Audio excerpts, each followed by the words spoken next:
तो हम उसी फोल्डर के अंदर से अपना सारा कोड करेंगे जो फोल्डर मैंने पहले बनाया था।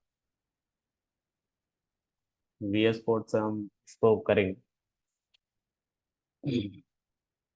VS कोड के अंदर हम लोगों ने कंप्यूटर ओपन सीवी के बारे में पढ़ा था कंप्यूटर विजन सेक्शन के अंदर।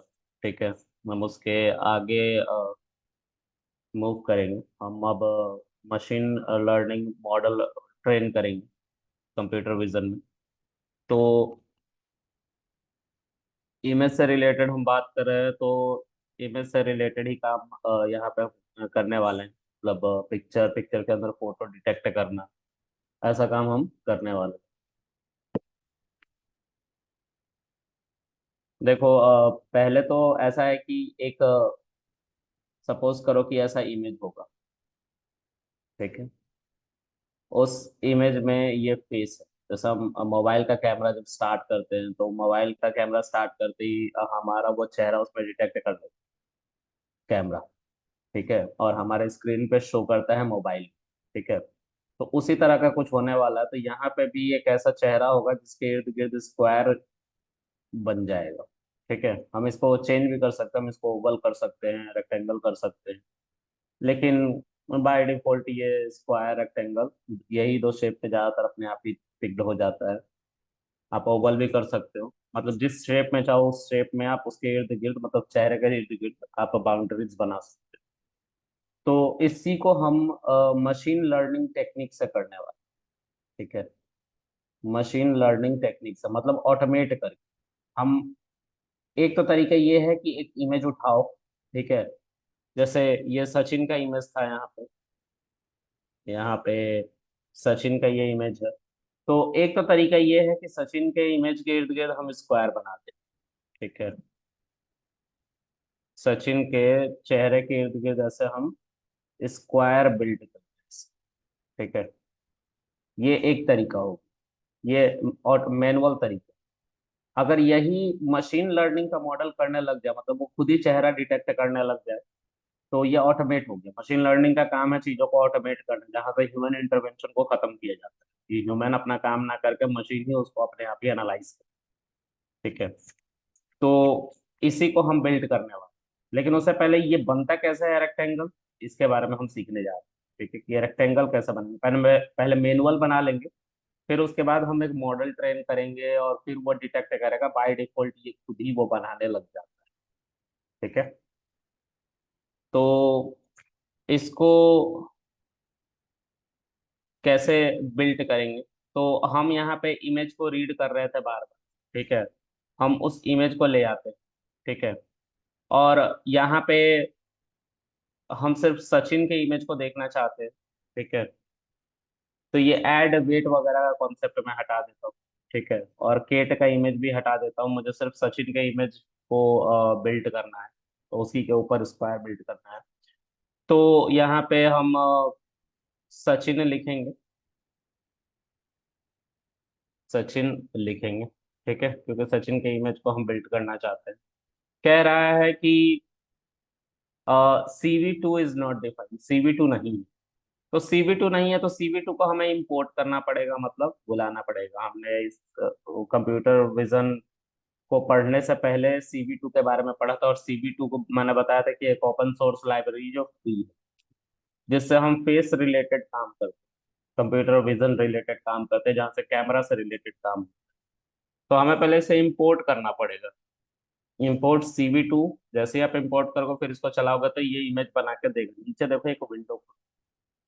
ठीक है, तो ये वही विंडो है जो आपने बनाया है। देखो विंडो का नाम विंडोज मैंने रखा था, विंडो है यहाँ पे भी देखो विंडो है।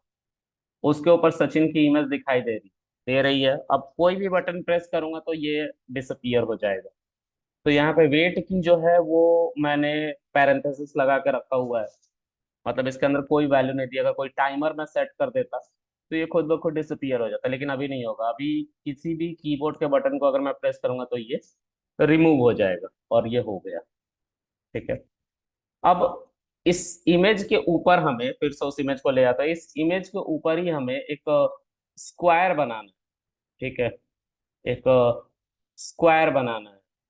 और स्क्वायर बनाने के लिए हम कुछ ऐसा एक स्क्वायर बनाने वाले हैं। ठीक है, एक ऐसा एक स्क्वायर बनाएंगे जो ये डिफाइन करेगा कि सचिन का जो चेहरा है इस इमेज में कहाँ है। तो ये मशीन लर्निंग का टेक्निक लगाने से पहले हम मैनुअल तरीके से कैसे इस स्क्वायर को बना सकते हैं उसको देखते हैं। तो इसको करने के लिए हमें इसी में इस इतने कोड में कुछ मॉडिफिकेशन करना पड़ेगा। तो इसमें क्या मॉडिफिकेशन करें, तो देखते हैं क्या मॉडिफिकेशन कर सकते हैं। ठीक है, अब एक सेकेंड।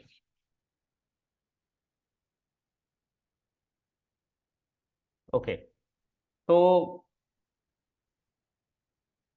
CV2 के ऊपर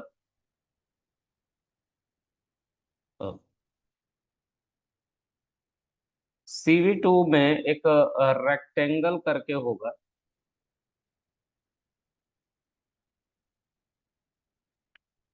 थोड़ा जहन से निकल रहा है मुझे, I have to go through. इन टूल्स के बारे में मैंने बताया है। ठीक है, तो यहाँ पे एक CV2 के अंदर होता है, आई थिंक रेक्टेंगल करके ही होता है। तो मैं वही से पूछ रहा हूँ, how to create rectangle around a face using CV2। ठीक है, तो ये रेक्टेंगल करके ही एक फंक्शन होता है। ठीक है, ये पूरा प्रोसेस बता रहा है कि कैसे कैसे आप कर सकते हैं। ठीक है, हमें सिर्फ मैनुअल तरीके को देखना है। देखो CV2 रेक्टेंगल है ना, इसके बारे में सिर्फ हमें पढ़ना।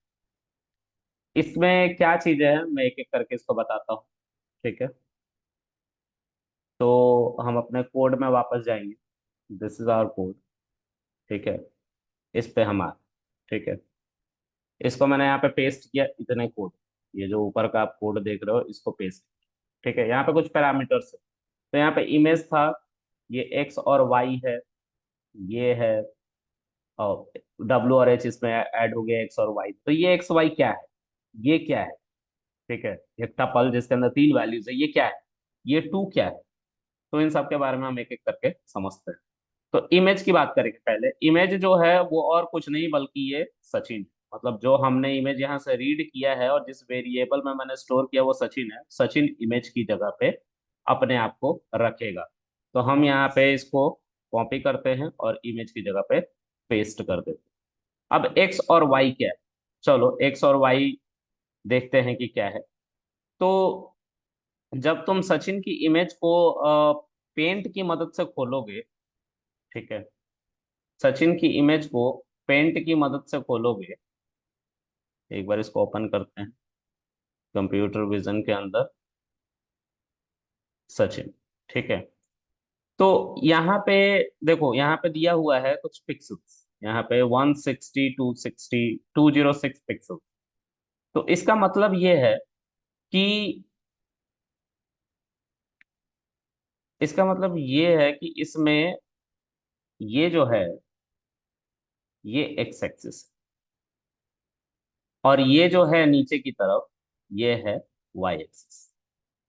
ठीक है, मतलब इस विंडो पे हमें क्या बनाना है, एक रेक्टेंगल बनाना जो सचिन के चेहरे के इर्द गिर्द हो। ठीक है, लेकिन हम इस रेक्टेंगल को बनाने के लिए सिर्फ ऐसे नहीं जाकर ड्रॉ कर सकते, हमें कोऑर्डिनेट्स बताने पड़ते हैं।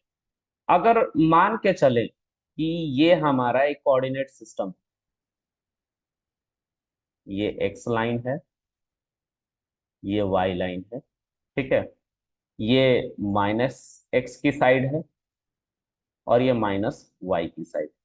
ठीक है, इसमें कितने क्वाड्रेंट है, तो क्वाड्रेंट किसको कहते हैं, तो ये एक 90 डिग्री का एक्स एक्सिस वाई एक्सिस बना, this is called first quadrant. ठीक है, फिर उसके बाद यहाँ पे ये इसको सेकंड क्वाड्रेंट बोलते हैं, ये हम लोगों ने स्कूल में पढ़ा हुआ है। ठीक है, ये हमारा थर्ड क्वाड्रेंट है, मतलब सब 90 डिग्री का जितना भी हमारा एंगल यहाँ पे बन रहा है वो सब हमारा क्वाड्रेंट है। ठीक है, तो अगर तुम इन दोनों लाइन को मिलाओगे तो यहाँ पे एक क्वाड्रेंट बनेगा। ठीक है, अब तुम लोग के जहन में ये आएगा कि सर ये एक्स पॉजिटिव होना चाहिए, वाई नेगेटिव होना चाहिए, लेकिन ऐसा कुछ नहीं होता। ठीक है, हम इसी कोऑर्डिनेट को बस रिवर्स कर देते हैं। ठीक है, मतलब उल्टा कर देते हैं, और वो ये कोऑर्डिनेट, और वो कहाँ से शुरू होता है, तो इस पॉइंट से, ये जो आप डॉट देख रहे हो ना यहाँ पे, इस पॉइंट से इधर की तरफ एक्स एक्सिस जाएगा, और इससे नीचे वाई एक्सिस जाएगा। ठीक है, अब यहां से ये रेक्टेंगल इस पॉइंट से स्टार्ट हो रहा है, थोड़ा मैं ब्राइट कलर लेता हूं। यहां से ये रेक्टेंगल इस पॉइंट से स्टार्ट हो रहा है और इस पॉइंट पे खत्म हो रहा है। तो अगर आप लोगों ने कोऑर्डिनेट सिस्टम पढ़ा हुआ है मैथ्स में, यही कोऑर्डिनेट सिस्टम, ठीक है, तो स्कूल में बताया गया होगा कि अगर आपको एक्स एक्सिस और वाई एक्सिस के ऊपर कोई पॉइंट बनाना है तो आपको लिखना पड़ता है एक्स कॉमा वाई।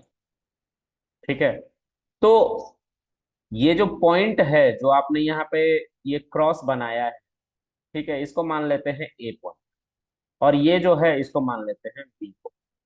तो यहाँ पे x plus W comma x plus H, यही बनाया गया है यहाँ पे। देखो, एक्स प्लस डब्लू, और सॉरी वाई प्लस एक्स, ये वाई, इस वाई में ये एच जुड़ता है, तो कौन सा एच है? तो देखो, यहाँ पे एक चीज समझने की जरूरत है इस पिक्चर में, वो ये है कि ये जो लाइन आप देख रहे हो ना, वाई वाला लाइन, ये वाई वाला लाइन, ये वाई वाला लाइन है हमारा एक तरह से विड्थ। क्योंकि अगर ये एक्स, ये पॉइंट है यहाँ पे, ये वाला कोऑर्डिनेट हमें मिल रहा है एक्स कोमा वाई, तो ये विड्थ हुआ। अगर हम इधर की तरफ जाएंगे, एक्स में कुछ भी जोड़ के हम इधर की तरफ मूव करेंगे, तो एक्स में हमें क्या जोड़ना पड़ेगा? यही डब्लू को जोड़ना पड़ेगा, तभी तो हम इस पॉइंट तक पहुंचेंगे। और इस पॉइंट तक पहुंचेंगे तो सीधा नीचे आ जाएंगे, तो वही पॉइंट एक्स कहलाएगा, क्योंकि उसको एक्स एक्सिस पे मेजर किया जा रहा है, ये वाला लाइन पे मेजर किया जा रहा है। ठीक है, तो ये जो हमारा एक्स है, वो उसमें डब्लू ऐड होता है, और हमारा ये जो पॉइंट स्टार्ट पॉइंट था उसमें कुछ ऐड होके यहाँ पे एक एक्स बनता है। और उसी तरह से ये हमारा वाई है, वाई क्या, ये हाइट, वाई ये है। ठीक है, तो अगर y को भी इस पॉइंट से इस पॉइंट तक मूव करना है, तो y में भी h को, अब इस हाइट को ही हाइट h कहते हैं, इस y को ही h कहते हैं, इसी h को y में ऐड किया गया है। तो x plus W comma Y plus H, ये दूसरा कोऑर्डिनेट सिस्टम हमारा यहाँ पे बन जाता है। समझ में आ रहा है राहुल और Ankita? Yes sir, got it. चलो, अंकिता यू कैन टेक्स्ट, अगर नहीं आ रहा तो बताओ।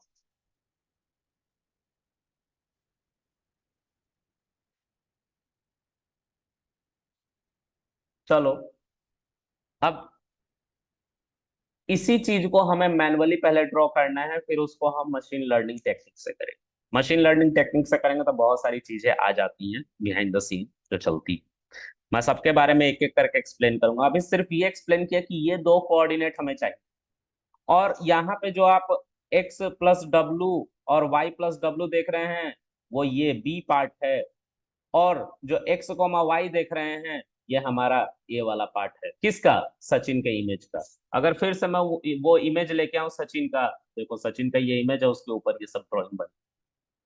ठीक है, तो हमें दो पॉइंट चाहिए होती हैं हमारे इमेज के ऊपर चेहरा डिटेक्ट करने, तभी तो उससे रेक्टेंगल बनेगा। तो उस रेक्टेंगल को बनाने के लिए हमें दो पॉइंट चाहिए, और वो दोनों पॉइंट हमने यहाँ पे मार्क करके आपको दिखाया कि इसमें ये दो पैरामीटर क्या है। पहले तो हमने दिखाया कि इमेज क्या था, तो इमेज सचिन खुद था, मतलब जहां पे हमारी इमेज रीड हो रही। ठीक है, अच्छा। अब एक बहुत बड़ी समस्या है। समस्या क्या है कि सर ये जो सचिन वाला इमेज है ना, ये इमेज एक 3D इमेज है। ठीक है, चलो इसको थोड़ी देर में समझेंगे, अभी एक गलती होगी, उस गलती के बाद समझेंगे। अब ये क्या है, 255,0,0, तो जो ओपन सीवी लाइब्रेरी है, ओपन सीवी लाइब्रेरी है, वो उसका जो कलर चैनल है BGR है, ठीक है। ब्लू ग्रीन रेड ये सीक्वेंस होता है। तो ये जो आप देख रहे हो ना 255, इसका मतलब है ब्लू कलर। इसमें सिर्फ ब्लू कलर दिखाई देगा। ये एक हमारा ऐसा मान लो कि पिक्सल है, ठीक है। एक एक हमारी लाइन ड्रॉ होने वाली है। अब देखो इस इमेज के ऊपर हमें ये लाइन तो ड्रॉ करनी पड़ेगी ना स्क्वायर बनाने के लिए। तो इस लाइन का कलर क्या हो, ये कलर ये तीनों मिल के डिसाइड कि इस रेक्टेंगल को बनाने के लिए जो कलर इस्तेमाल होगा उसका कलर, उसका रंग क्या हो। और यहाँ पे जो हमने आपको ये सीक्वेंस बताया, ये बाय डिफॉल्ट सीक्वेंस है किसका, ओपन सीवी का। ओपन सीवी कहता है कि जो पहला वाला वैल्यू होगा आपके टपल के अंदर 255, वो हमारा ब्लू होगा। दूसरा वाला ग्रीन होगा, यानी कि ये वाला ग्रीन है। ये ब्लू है पहला वाला। ये दूसरा वाला ग्रीन है। और ये तीसरा वाला रेड, ठीक है। तो यहाँ पे ब्लू को 255 रखा गया है, ग्रीन को 0 रखा गया है, और रेड को भी 0 रखा गया। मतलब कल को इमेज इस पे बनेगा और इमेज के ऊपर रेक्टेंगल अगर बना, क्योंकि ये रेक्टेंगल बनाने के लिए ही है, तो रेक्टेंगल अगर बना तो उस रेक्टेंगल का कलर क्या होगा, तो उस रेक्टेंगल का कलर ब्लू। क्योंकि बाकी सबकी देखो इंटेंसिटी 0 कर दी गई। मैंने बताया था कि अगर हम कोई इमेज बनाते हैं तो इमेज में होते हैं पिक्सल्स, और उन पिक्सल्स के कलर इन्हीं तीनों से डिफाइन। उसी तरीके से कल को आप किसी इमेज पे अगर लाइन खींचोगे तो उसका भी कुछ कलर होगा, तो उस कलर को भी हमें डिफाइन करना पड़ता है ऐसे ही, ठीक है। अब ये क्या है लास्ट वाला सर, यहाँ पे 2 दिखाई दे रहा है, ठीक है। तो ये 2 क्या है, तो 2 थिकनेस बताता है कि जो आप ड्रॉ करने वाले हो लाइन, वो कितना मोटा या कितना पतला होगा।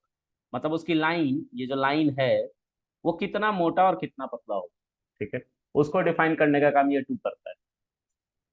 इसको आप बढ़ा सकते हो, मतलब इसको जैसे जैसे आप बढ़ाओगे, जैसे 5 कर दे तो लाइन थिक बनेगी, मतलब रेक्टेंगल थिक बनेगा, मोटा बनेगा। और अगर आपने इसको 1 कर दिया तो वो पतला बनेगा, 1 पिक्सल के आसपास का वो एरिया ले।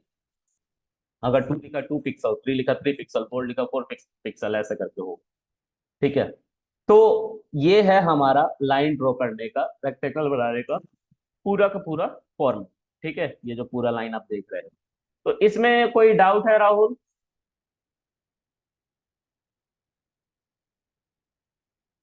हम्म, इस लाइन में नो कोई सर। दिक्कत?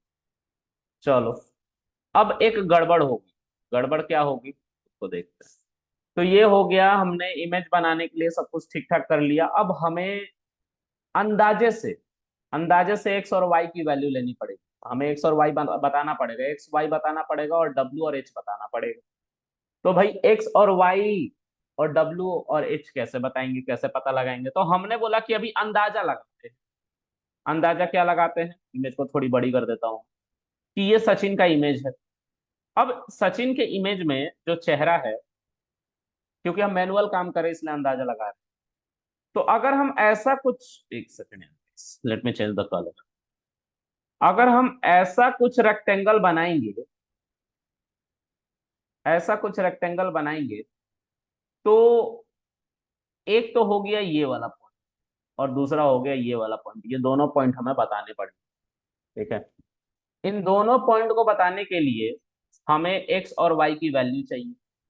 अगर एक्स वाई की वैल्यू मिल जाती है, एक्स वाई की वैल्यू, यहाँ पे एक्स कोमा वाई की वैल्यू मान लीजिए कि एक्स की वैल्यू हमने 10 मान, और वाई की वैल्यू भी 10 मान दिया, ठीक है। तो ये हो गया हमारा पहला। कहाँ से ये सब रिलेट करेगा, इस वाले पॉइंट से, ये जो दिख रहा है ना स्क्वायर छोटा सा यहाँ पे।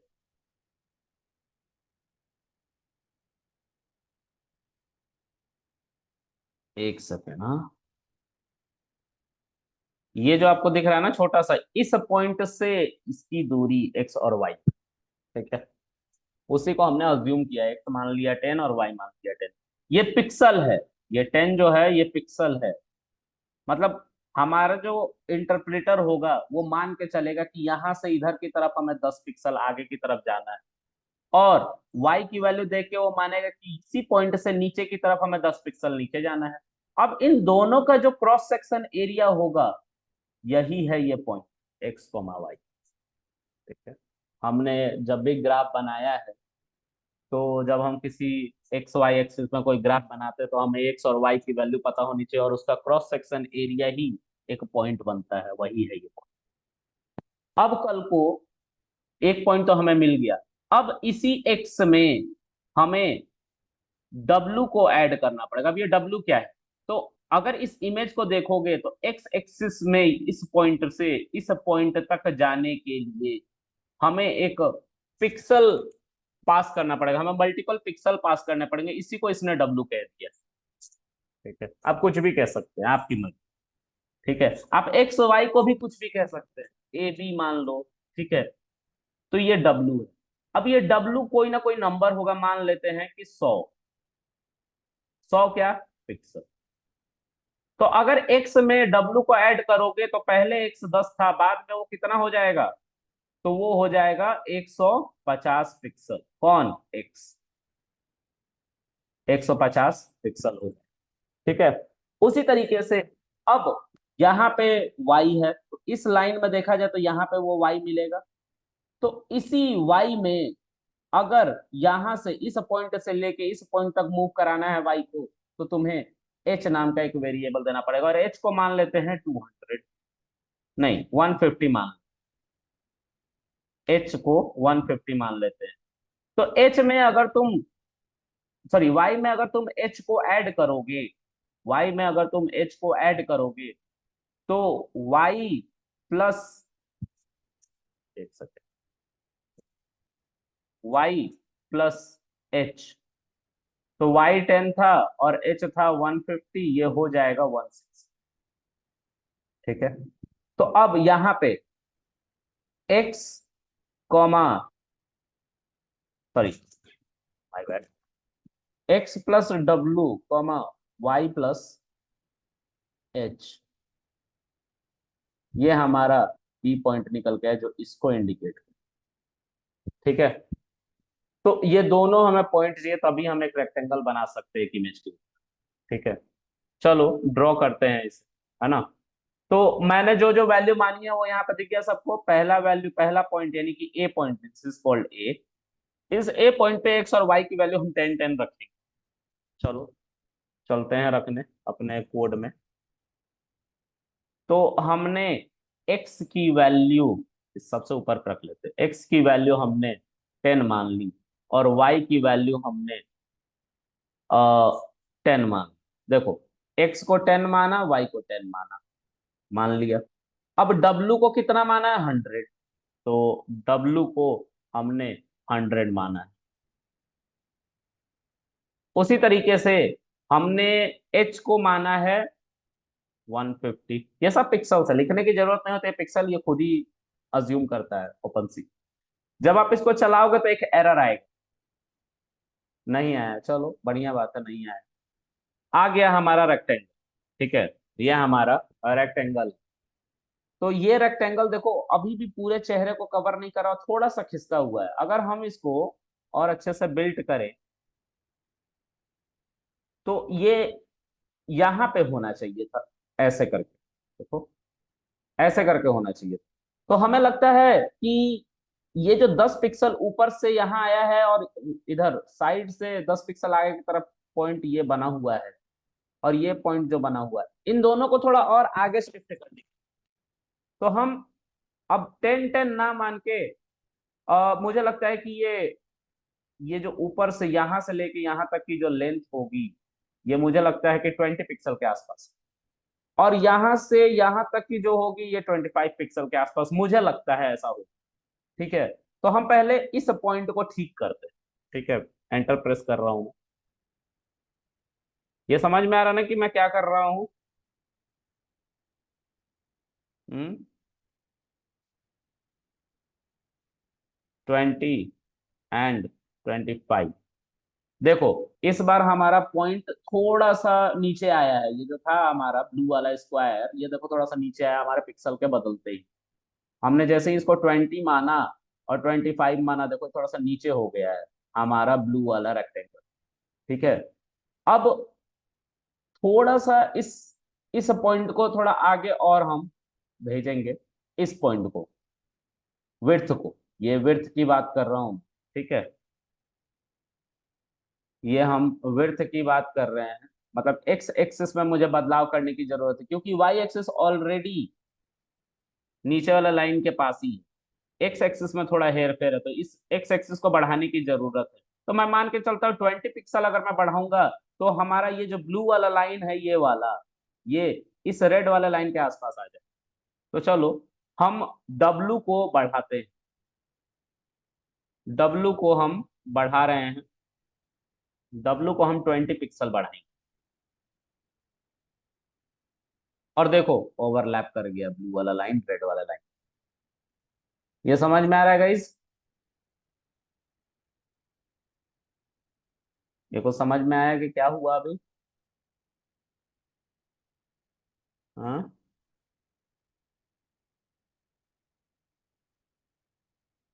मैसेज करो अगर नहीं बोल पा रहे हो तो।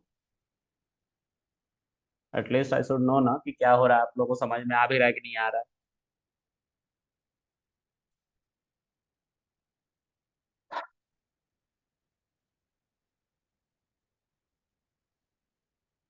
चलो आगे बढ़ते हैं।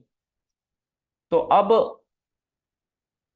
हमारा जो ये कोड लिखा हुआ है, ये सचिन के इमेज के ऊपर प्रॉपर एक स्क्वायर बना रहा है। देखो, सचिन का इमेज आ रहा है, लेकिन ये जो टास्क हमने किया है ये मैनुअल टास्क, तो मैनुअल की कोई इंपॉर्टेंस नहीं होती। लेकिन जब हम ऑटोमेटिक इसको करेंगे, ऑटोमेट करेंगे मशीन लर्निंग टेक्निक की मदद से, तो उसके अंदर ये जो कोऑर्डिनेट हम डिसाइड कर रहे हैं ना, यहाँ पे XY W H, ये हम नहीं करते, ये मशीन लर्निंग खुद करता है। वो खुद चेहरा ढूंढता है, और ये कोऑर्डिनेट जो है वो खुद बनाता है, और फिर उस कोऑर्डिनेट की मदद से वो इमेज बनाता है, सॉरी रेक्टेंगल बनाता है, जहां जहां पे भी इमेज होती है किसी फोटो फ्रेम में। ठीक है, तो वो कैसे करेंगे, तो चलो देखते हैं। इसको मैं बंद करता हूँ। और अब एक मॉडल है मशीन लर्निंग का जिसको गूगल ने बनाया। ठीक है, गूगल बहुत सारे देश का, मतलब गूगल जो है वो आपका सारा डेटा जानता है। गूगल के पास हर इंसान का डेटा है। ठीक है, मैंने बहुत बार इस बात को बोला है, जो आपके मम्मी पापा तक नहीं जानते हैं वो गूगल को पता है। मतलब व्हाट्सएप में आपका क्या चल रहा है, आपके ड्राइव में क्या रखा हुआ है, वो सब गूगल जानता है। क्योंकि आप डे एंड में जीमेल उसी का यूज करें, और उसमें है ड्राइव। ड्राइव में आपकी इमेज बैकअप खुद ले लेती है, आपके चैट बैकअप ले लेती है। ठीक है, तो गूगल के पास ऑलमोस्ट सबका डेटा है। तो गूगल ने क्या किया कि एक मॉडल बनाया, एक मॉडल बनाया। मॉडल जो अभी हम पहले बना के आए हैं, तो वो सब थे टेक्सटुअल मॉडल, वो टेक्स्ट पे ज्यादातर काम करते हैं, तो उसमें हाँ ना, सैलरी कितनी होगी, ठीक है, ऐसे काम हो रहे हैं। क्लासिफिकेशन रिग्रेशन कर रहे हैं। ठीक है, यहाँ पे कंप्यूटर विजन से रिलेटेड उन्होंने एक मॉडल बनाया। उन्होंने क्या किया, गूगल ने गूगल ने सोचा कि हम एक ऐसा मॉडल बनाते हैं जो कभी भी कोई बंदा किसी इमेज में होगा। ठीक है, मान लो ये उसका चेहरा है, ये यहाँ पे भी एक बंदा है, इसका चेहरा है। तो अगर इस पिक्चर में इस इस पिक्चर फ्रेम में, ठीक है, दो बंदे हैं, तो इन दोनों का चेहरा हमारा मॉडल डिटेक्ट कर, और उनके दोनों तरफ रेक्टेंगल बना दे। ये उन्होंने सोचा, और उन्होंने एक मॉडल बनाया। ठीक है, और उस मॉडल को उन्होंने कम इमेज पे नहीं, लाखों लाख करोड़ों करोड़ इमेज पे उन्होंने उसको बिल्ड किया, ट्रेन कराया। ठीक है, अब ट्रेन कराने में जितना भी वक्त लगा हो, ठीक है, लेकिन उन्होंने इसको बनाया। ठीक है, तो उसके लिए उनको रिक्वायरमेंट थी डेटा की। इस मॉडल को बिल्ड करने के लिए गूगल को चाहिए था डेटा। अब ये डेटा कैसा होगा, तो डेटा था ह्यूमन इमेजेस, ह्यूमन इमेजेस, इंसान का चेहरा। ठीक है, ऐसा इमेज चाहिए तो। ठीक है, अच्छा, एक अभी भी समस्या है इस ह्यूमन इमेजेस के साथ। ठीक है, अगर उन्होंने क्या किया होगा, उन्होंने पहले मॉडल बनाया होगा, मान लेते हैं इंडिया के लोगों का चेहरा लिया। ठीक है, इंडिया के लोगों का, इंडियन पॉपुलेशन पे उन्होंने एक मॉडल बनाया होगा, तो वो इंडियन लोगों के साथ अच्छा काम करता है, क्योंकि इंडियन लोगों का कॉम्प्लेक्शन वेरी करते रहता है। साउथ में चले जाओ तो डार्क लोग मिलेंगे, नॉर्थ की तरफ चले जाओ तो आपको फेयर लोग मिलेंगे, साउथ ईस्ट की तरफ अगर आप चले जाओ तो आपको चाइनीज टच कॉम्प्लेक्शन वाले लोग मिले, मतलब अपीयरेंस बदल जाता है, आंखें थोड़ी सी उनकी छोटी छोटी होती हैं अजीम, तो ऐसा कुछ होता है। ठीक है, मतलब चेहरा बदल। अगर वही मॉडल लेके हम यूएस पहुंच जाए तो वहां पे रेड स्किन वाले लोग होते, ठीक है, अफ्रीका पहुंच जाए तो उनका जो डार्क इमेज है वो थोड़ा सा वियर्ड होता है, अलग होता है, तो सारे लोग डिटेक्ट नहीं हो पाते। तो ये उनके साथ चैलेंज आ गया, उन्होंने मॉडल तो ट्रेन किया, ठीक है, मॉडल ट्रेन किया उन्होंने, लाखों लाख इंडिया के लोगों के इमेज ले लिए, एक मॉडल बना दिया, लेकिन वो इंडियन लोगों पे ही अच्छा काम कर रहा, तो उनको जरूरत थी अपने डेटा को डाइवर्सिफाई करने की, डाइवर्सिफाई करने की। वो कैसे होगा सर, हमने इंडियन लोगों के डेटा को लिया था सर, हम अफ्रीका के लोगों का भी डेटा लेंगे, ठीक है, हम चाइनीज लोगों का भी डेटा लेंगे इमेज का, हम मंगोलियन का भी डेटा लेंगे, ठीक है, हर देश के कोने कोने से जो जैसे जैसे लोग होते हैं हमारे देश में सबका डेटा लेंगे, और फिर हम एक डेटा सेट बड़ा सा बिल्ड करेंगे, तो हो गए उनके पास बहुत सारे image, ठीक है, और फिर एक मॉडल थे। ठीक है, एक छोटा सा कॉन्सेप्ट है जिसको कहते हैं एनोटेशन, एनोटेशन, एनोटेशन। ये एनोटेशन क्या है, देखो, जब डेटा सेट उन्होंने ले लिया, मतलब इमेजेस उनको मिली, ठीक है, तो आप लोग सबको मैंने बताया है कि जब कभी भी हम कोई मॉडल ट्रेन करते हैं तो उसमें टारगेट बताना पड़ता है, तो मान लेते हैं पूरा का पूरा इमेज एक फीचर है, तो इसमें टारगेट क्या है, चेहरा, चेहरा डिटेक्ट करना है, ठीक है, तो इस चेहरे को आपको मार्क करना पड़ता है,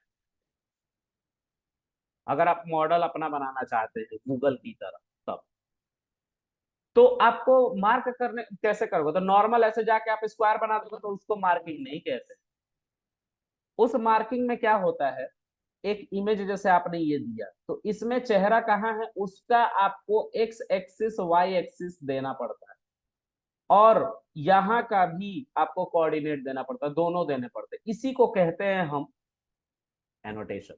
तो उन्होंने लाखों लाख इमेजेस ली होंगी, उस लाखों लाख इमेजेस को उन्होंने एनोटेट किया, मतलब उस इमेज में जहां जहां भी चेहरा था, ह्यूमन फेस था, उसको मार्क किया, ठीक है, लाखों करोड़ों इमेज, जितनी भी इमेज रही उन सबको मैं उन्होंने पहले मार्क किया, फिर उसके बाद उन्होंने एक मॉडल बिल्ट किया मार्क करने के बाद, किस डेटा सेट के साथ, इस डेटा सेट के साथ, ठीक है, तो फिर से एक मैं फ्रेश डायग्राम बना, देखो, उन्होंने डेटा लिया ह्यूमन इमेजेस का, ठीक है, उसके बाद उन्होंने एनोटेशन किया,